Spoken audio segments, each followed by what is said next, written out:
परम प्रधान परमेश्वर पिता, परमेश्वर पुत्र, परमेश्वर पवित्र आत्मा की स्तुति हो।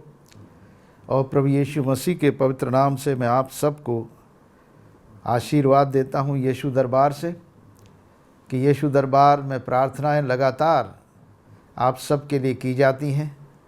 पूरे देश के लिए हम प्रार्थना करते हैं, पूरे उत्तर प्रदेश के लिए करते हैं, प्रशासन के लिए करते हैं, अपने देश के राष्ट्रपति, प्रधानमंत्री, मुख्यमंत्रियों के लिए और उन सारी स्टेट्स के लिए जो सबसे ज़्यादा प्रभावित हैं, महाराष्ट्र और गुजरात, ख़ास तौर से उनके लिए हम प्रार्थना करते हैं कि वहाँ पर परमेश्वर का हाथ आए और ये बीमारी जो महामारी है कोविड-19 की, ये प्रभु परमेश्वर यीशु मसीह के नाम से रोक दे। इसके लिए हम दुआ करते हैं और आप सब की सुरक्षा के लिए प्रार्थना करते हैं। प्रभु यीशु आप सबको सुरक्षित रखे, देश को, हमारे उत्तर प्रदेश को, हमारे भारत को, यीशु के नाम से आमीन।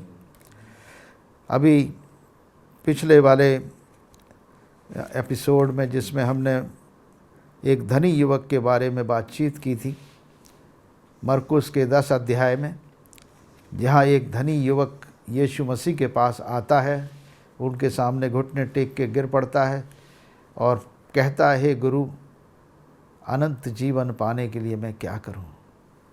हे उत्तम गुरु, अनंत जीवन का अधिकारी होने के लिए मैं क्या करूं? यीशु ने उससे कहा, उत्तम तो कोई नहीं, केवल परमेश्वर उत्तम है।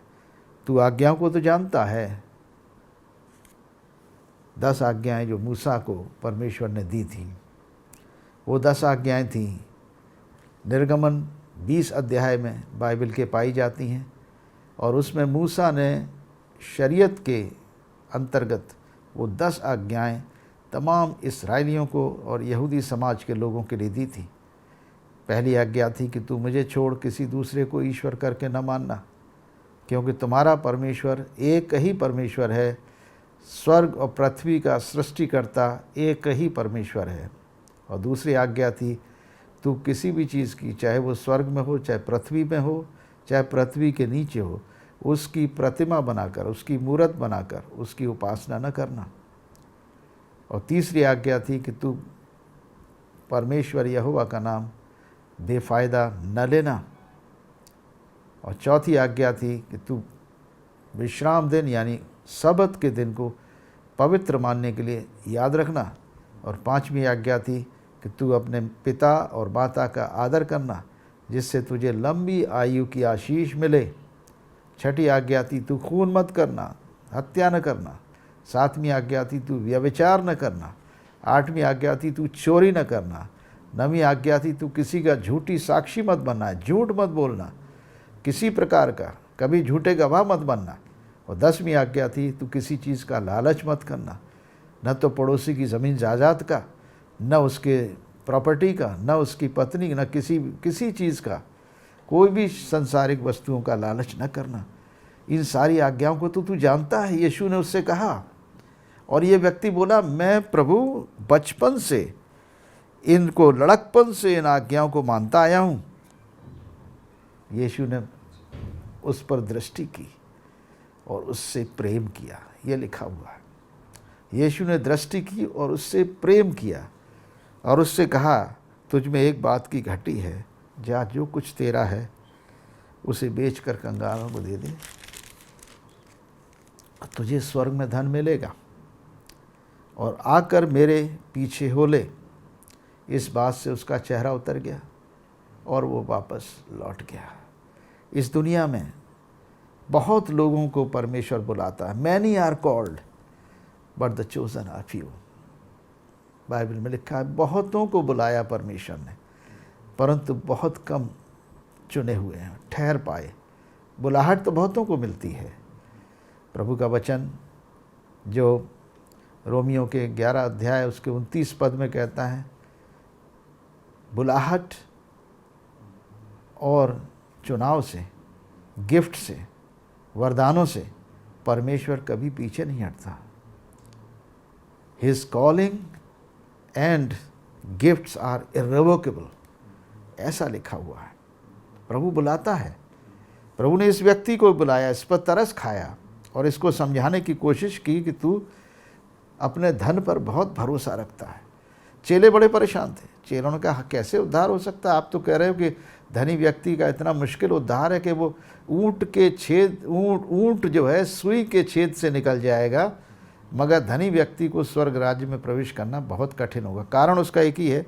प्रभु ने कहा, हे बालकों, जो धन पर भरोसा रखते हैं उनके लिए परमेश्वर के राज्य में प्रवेश करना कैसा कठिन है। भरोसा, आपका विश्वास कहाँ पर है? किस पर आप विश्वास रखते हो? मनुष्य पर जो आप ही के समान है और आप ही के समान समाप्त हो जाएगा? मनुष्य, परमेश्वर पर भरोसा रखने की बात अलग है, धन और मनुष्यों पर भरोसा रखने की बात अलग है। हम देखेंगे यिर्मयाह की किताब और उसका 17 अध्याय 5 पद से, श्रापित है वो पुरुष जो मनुष्य पर भरोसा रखे। ये तो धन पर भरोसा रखे था। ये व्यक्ति, धनी व्यक्ति तो धन पर भरोसा रखता था, उससे ज़्यादा श्रापित कौन होगा? यहाँ तो प्रभु का वचन कह रहा है कि श्रापित है वो पुरुष जो मनुष्य पर भरोसा रखता है और उसका सहारा लेता है, जिसका मन यहोवा से यानी परमेश्वर से भटक गया है। वो निर्जल देश के अधमरे पेड़ के समान होगा और कभी भलाई न देखेगा। वो निर्जल और निर्जन और लोंछाई भूमि के समान होगा, भूमि पर बसेगा। परंतु धन्य है वो पुरुष जो यहोवा पर भरोसा रखता है। प्रभु का वचन कह रहा, धन्य है वो पुरुष जो यहोवा पर भरोसा रखता है, जिसने परमेश्वर को अपना आधार माना हो। वो उस वृक्ष के समान होगा जो नदी के किनारे लगा हो और उसकी जड़ जल के पास फैली हो। जब धूप होगी तब उसको न लगेगी, उसके पत्ते हरे रहेंगे और सूखे वर्ष में भी उनके विषय में भी कुछ चिंता न होगी, क्योंकि वो तब भी फलता रहेगा। हालेलुया। प्रभु का वचन बहुत ही गंभीरता से बताता है कि हमारा विश्वास, हमारा भरोसा परमेश्वर यहोवा के ऊपर होना चाहिए। यहाँ पर प्रभु का वचन भजन संहिता उसका 1 अध्याय हम देखेंगे। सबसे पहला भजन, इसमें प्रभु का वचन एक बड़े, क्या ही धन्य है वो पुरुष जो दुष्टों की राह पर नहीं चलता और न पापियों के मार्ग में खड़ा होता है, न ठट्ठा करने वालों की मंडी में बैठता है, परंतु वो यहोवा की व्यवस्था से प्रसन्न रहता है और उसकी व्यवस्था पर रात दिन ध्यान करता है। वो उस वृक्ष के समान है जो बहती नालियों के किनारे लगाया गया है और अपनी ऋतु में फलता है, जिसके पत्ते कभी मुरझाते नहीं। इसलिए जो कुछ वो पुरुष करे वो सफल होता है। दुष्ट लोग ऐसे नहीं होते, वे भूसी के समान होते हैं और जो पवन से उड़ाई जाती है। इस कारण दुष्ट लोग अदालत में स्थिर न रह सकेंगे और न पापी धर्मियों की मंडली में ठहरेंगे, क्योंकि यहोवा धर्मियों का मार्ग जानता है, परंतु दुष्टों का मार्ग नष्ट हो जाएगा। प्रभु का वचन इस बात को सपोर्ट करता है कि धर्मी व्यक्ति कौन है? धर्मी वो है जो परमेश्वर पर भरोसा रखे। कोई भी मनुष्य अपने कामों से और अपने कर्मों से धर्मी नहीं ठहर सकता। इतना बड़ा हमारा विश्वास का पिता था इब्राहिम। इब्राहिम ने परमेश्वर की आज्ञाओं को माना, परमेश्वर की आज्ञाएं उसने मानी। कोई भी उसमें कमी इब्राहिम में परमेश्वर के पीछे चलने में नहीं थी, परंतु सबसे बड़ी खूबी इब्राहिम की थी, ही बिलीव्ड गॉड। परमेश्वर पर उसने विश्वास किया, भरोसा किया और उसके कारण इब्राहिम को धर्मी ठहराया गया। यहाँ ये मनुष्य धर्मी जो व्यक्ति था, जो धनी व्यक्ति था, ये परमेश्वर पर भरोसा नहीं रखता था। अनंत जीवन पाने के लिए पूछने तो आया यीशु मसीह के पास कि मैं क्या करूं, लेकिन जब यीशु मसीह ने कहा कि तू मेरे पीछे हो ले, यानी तू मुझ पर भरोसा रख, तू मुझ पर विश्वास कर, तो निश्चय तू अनंत जीवन को प्राप्त कर लेगा। और यहाँ पर यह धनी व्यक्ति जो है वापस लौट जाता है, क्योंकि इसका भरोसा अपने धन पर बहुत ज़्यादा था। यहाँ इब्राहिम के बारे में हमने अभी बताया। इसी प्रकार तमाम पैट्रियार्क्स रहे हैं जिन्होंने प्रभु पर भरोसा रखा। अय्यूब थे, अय्यूब ने बहुत दुख उठाया। अय्यूब का दुख पूरी किताब में लिखा हुआ है। एक बहुत क्लासिक एग्जाम्पल है परमेश्वर पर भरोसा रखने वाले व्यक्ति की। शैतान उसको परखने के लिए परमेश्वर से इजाज़त लेकर आता है और अय्यूब को तंग करता है, अय्यूब के परिवार को ख़त्म कर देता है, उसकी प्रॉपर्टीज़ को ख़त्म कर देता है, मगर अय्यूब के प्राणों की हानि करने की उसे परमिशन नहीं थी। अय्यूब को बीमार कर देता है, अय्यूब रोगी हो जाता है, लेकिन फिर भी अय्यूब के मित्र आते हैं, कहते हैं यार तू क्यों कर रहा है इतना ज़्यादा भरोसा जिस परमेश्वर पर जो तुझे इतनी बड़ी मुसीबत में डाल रखा है। अय्यूब लगातार परमेश्वर पर भरोसा रखे रहा। उसने कहा जिसने दिया है मुझे धन दौलत शोहरत अमीरात उसी की है, बाल बच्चे सब उसी के हैं, उसने दिया उसी ने लिया, उसी का नाम मुबारक हो। कोई कह सकता है मनुष्य? बहुत कठिन है। हम लोगों पर मुसीबतें पड़ती हैं तो रोने और चिल्लाने लगते हैं, हकीकत है हम मनुष्य हैं, लेकिन हमारा भरोसा जीवते परमेश्वर पर होना चाहिए। तब हम इस दुनिया में इन सारी परीक्षाओं में पूरे तरीके से सफल होकर निकल कर आएंगे। मेरे प्रियो, अय्यूब भी उस परीक्षा से बाहर आया और अय्यूब को लिखा है कि सब कुछ दूना मिला, उसकी संतानें भी दूनी मिली, उसका धन दौलत दूना हो गया। इस परीक्षा से निकलने के बाद अय्यूब को परमेश्वर ने दूनी आशीष दी। और अय्यूब हमारे लिए एक विश्वास का, दुख उठाए जाने का उदाहरण है।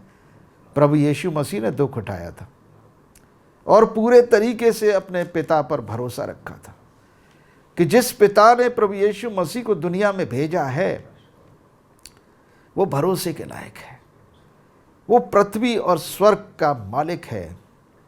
और इसीलिए जब प्रभु यीशु मसीह ने अपने चेलों से पूछा, मत्ती के 16 अध्याय में 16 पद से, पतरस साहब और चेलों से सबसे पूछा कि भाई तुम लोग मुझे क्या कहते हैं, लोग मुझे क्या कहते हैं, मेरे बारे में लोग क्या कहते हैं। उन्होंने कहा कोई यर्मिया, कोई यशाया, कोई भविष्यवक्ता, कोई नबी, कोई एलिया, कोई पुराना नबी, कोई यूहन्ना बपतिस्मा देने वाला जिंदा हो गया दोबारा।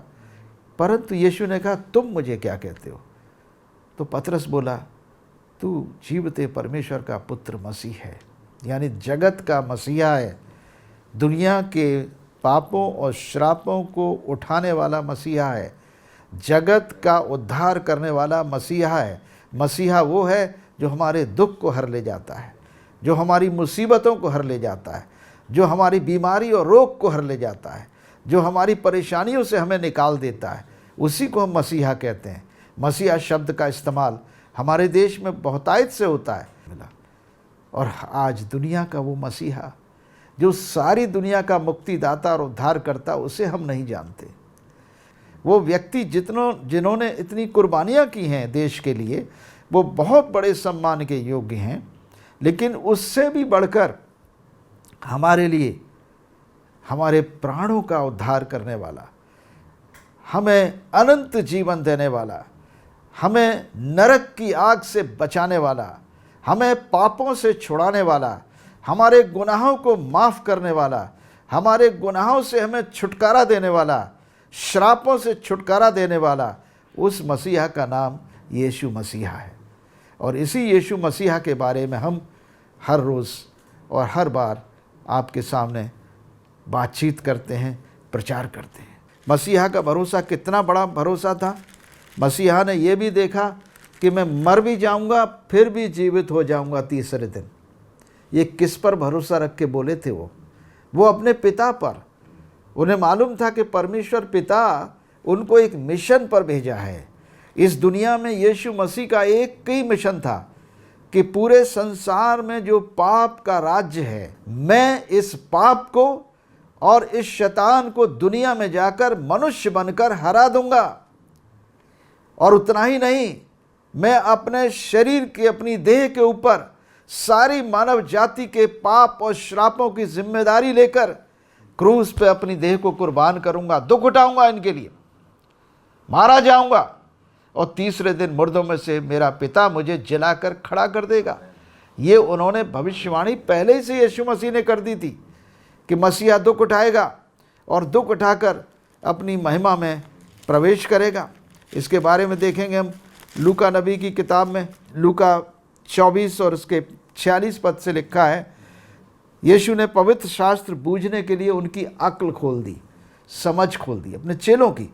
क्योंकि पवित्र शास्त्र में, बाइबल के अंदर, तोरा के अंदर, पुराने नियम में, भविष्यवक्ताओं की किताबों में प्रभु यीशु मसीह के जन्म से लेकर मृत्यु और तीसरे दिन मुर्दों में से जी उठने तक का जिक्र है। यीशु का वचन, प्रभु के वचन में ऐसा लिखा है, यीशु ने उनसे जी उठने के बाद, मुर्दों में से जी उठने के बाद चेलों से कहा, यूं लिखा है कि मसीह दुख उठाएगा और तीसरे दिन मरे हुए में से जी उठेगा, और यरूशलेम से लेकर सब जातियों में मन फिराव का और पापों की क्षमा का प्रचार उसी के नाम से किया जाएगा। तुम इन सब बातों के गवाह हो, और देखो जिसकी प्रतिज्ञा मेरे पिता ने की है, मैं उसको तुम पर उतारूंगा। जब तक स्वर्ग से सामर्थ्य न पाओ तब तक तुम इसी नगर में ठहरे रहना। यानी अपने चेलों से कहा था कि अपने आप को तैयार करो, क्योंकि तुम्हें मैं दुनिया के छोर तक इस सुसमाचार के प्रचार के लिए भेजूंगा। जब तक पवित्र आत्मा स्वर्ग से तुम्हें न दिया जाए तब तक तुम इसी यरूशलेम में ठहरे रहना। हम इस बात को जानते हैं, इतिहास इस बात का गवाह है कि प्रभु यीशु मसीह जी उठने के बाद 40 दिन तक पृथ्वी पर रहे, सबके सामने बातचीत किया, प्रकट हुए, और उसके बाद जीवित स्वर्ग में उठाए गए, और स्वर्ग में जाने से पहले अपने चेलों को आज्ञा देकर गए और समझा कर गए कि देखो, तुम पवित्र आत्मा का इंतज़ार करना, तुम स्वर्ग से सामर्थ्य की प्राप्ति का इंतज़ार करना, तुम मेरे गवाह हो, तुमने मुझे देखा है, तुमने मुझे दुख उठाते हुए देखा है, तुमने मुझे अंधों की आंखें खोलते हुए देखा है, बहरों के कान खोलते हुए देखा है, तुमने मुझे बीमारों को चंगा करते हुए, दुष्ट आत्माओं को निकालते हुए, कोढ़ियों को शुद्ध करते हुए और मुर्दों को जिंदा करते हुए तुमने मुझे देखा है। तुम मेरे गवाह हो, मेरे सब कामों के गवाह हो। 5 रोटी 2 मछली में 5000 लोगों को खिलाने वाला तुम गवाह हो। घटी और कमी को दूर करने वाला, उसके भी तुम मेरे गवाह हो। मगर तुम्हें भी मैं अब इस गवाही देने के लिए तुम्हें दुनिया की सारी जातियों में भेजूंगा, ताकि तुम पापों से मन फिराने का सुसमाचार लोगों को सुनाओ।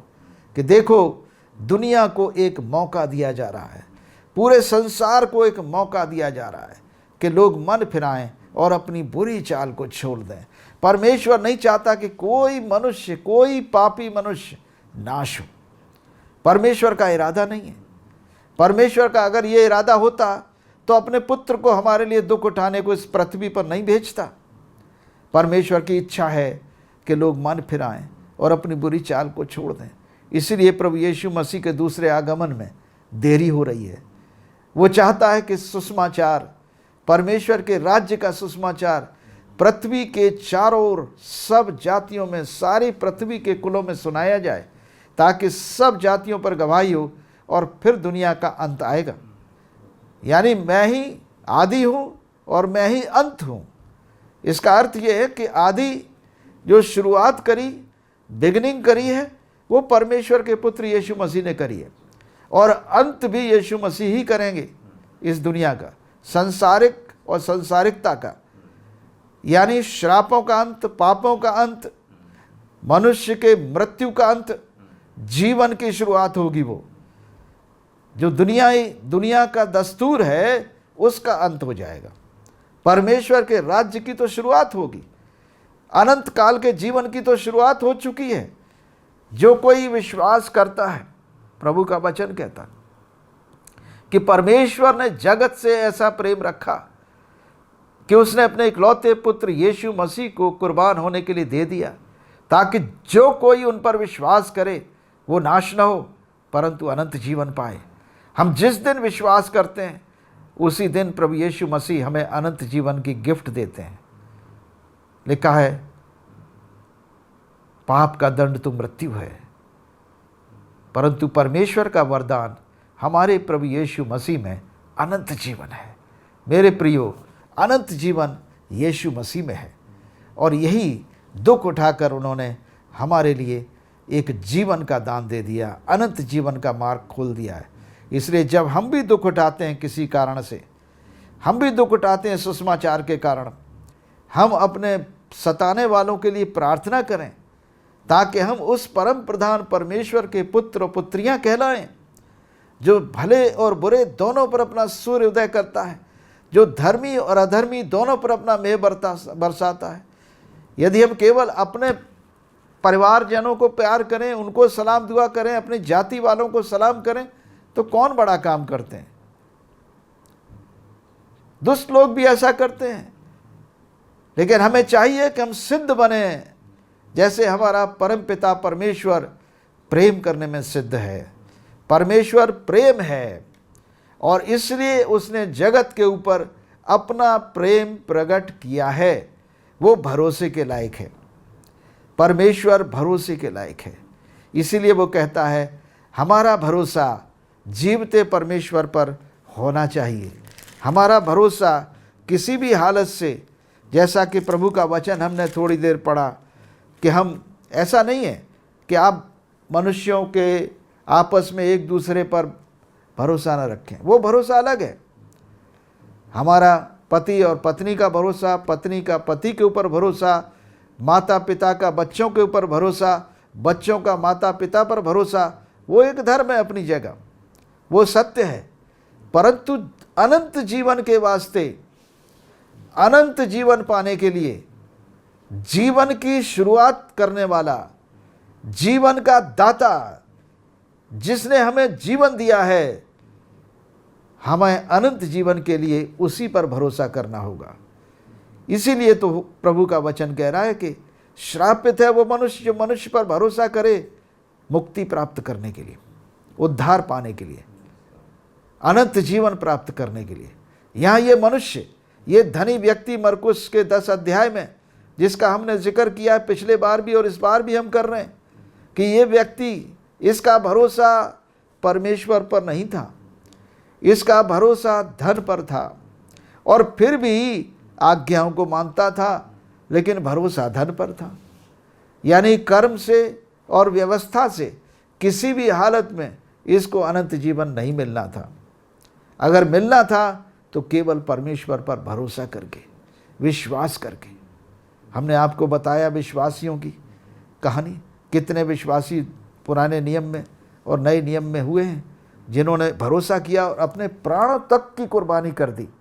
चाहे पतरस हों, संत पीटर हैं, सेंट जेम्स हैं, सेंट पॉल हैं, और 12 चेले, यीशु मसीह के 11 चेले जो थे, यूहन्ना के अलावा सब ने अपनी देह की कुर्बानी की।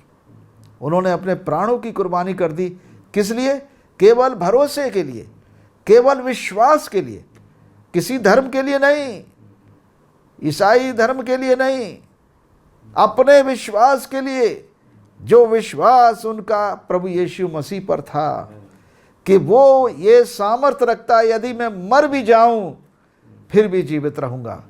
यानी मरने के बाद भी मेरे पुनरुत्थान का सामर्थ यीशु के हाथों में है, वो मुझे जीवित कर सकता है।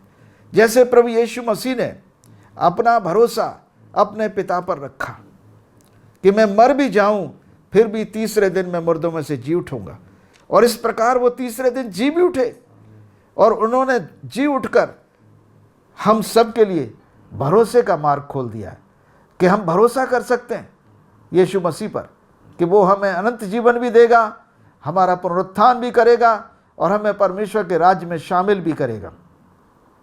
यहाँ पर भजन संहिता 125 में लिखा है, जो यहोवा पर भरोसा रखते हैं वे सिय्योन पर्वत के समान हैं, जो टलता नहीं वरन सदा बना रहता है। जिस प्रकार यरूशलेम के चारों ओर पहाड़ हैं, उसी प्रकार यहोवा अपनी प्रजा के चारों ओर अब से लेकर सदा तक बना रहेगा।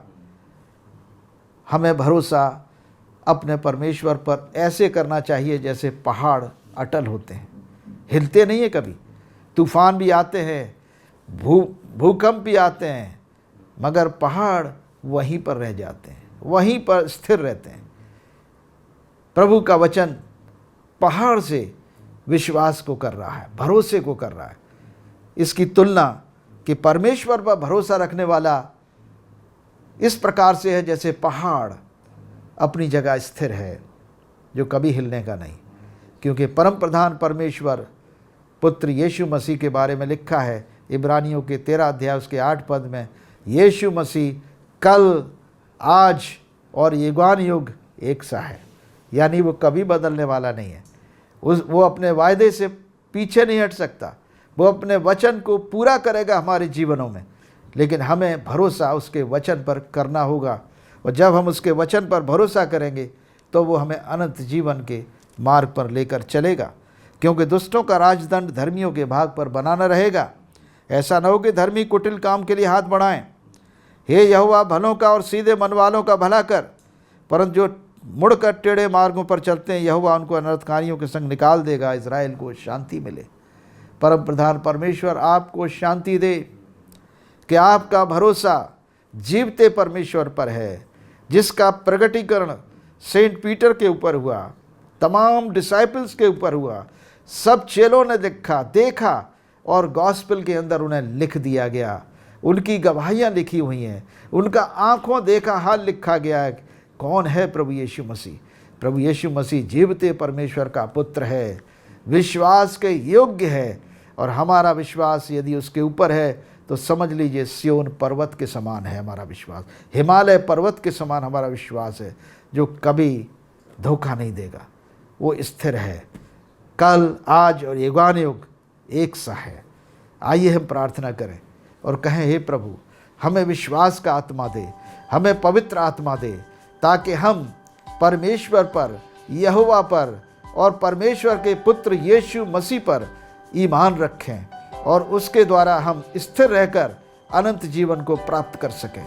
हे पिता परमेश्वर, आज के दिन हम मानते हैं कि परम प्रधान परमेश्वर के पुत्र यीशु मसीह ने अपनी कुर्बानी देकर हम दुनिया के लोगों के लिए मसीहा बन गए, ताकि हम पाप और श्राप से छूटकर अनंत जीवन को प्राप्त कर सकें।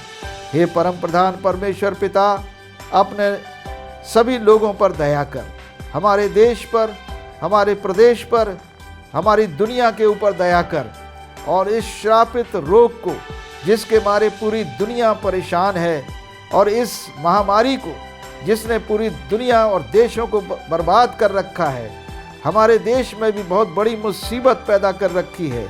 दिल्ली है, महाराष्ट्र है, मुंबई है, गुजरात है, सबसे ज़्यादा परेशान है ये प्रदेश। हमारे उत्तर प्रदेश में भी आया है और भी प्रदेशों में है। प्रभु, हमारे देश से इस महारोग को हटाइए, हमारे लोगों की रक्षा कीजिए, हमारे लोगों पर अपनी दया का हाथ रखिए, आप अपनी चंगाई का हाथ रखिए।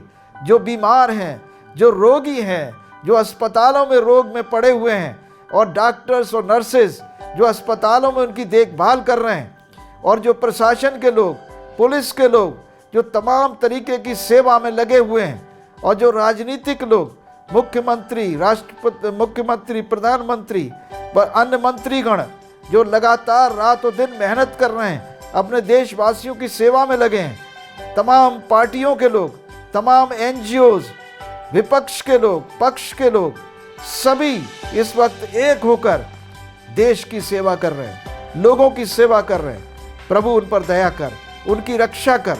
उन सबको हम यीशु मसीह के पवित्र लहू में ढांक कर सुरक्षित करते, ताकि श्रापित रोग उन्हें छूने न पाए। और हर बीमार प्रभु यीशु मसीह के पवित्र नाम से और उनके हाथों से छू लिया जाए।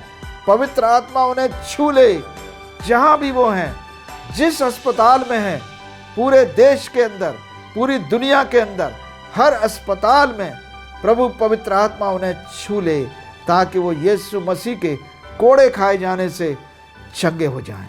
प्रभु यीशु के नाम से हम मांगते हैं, आमीन।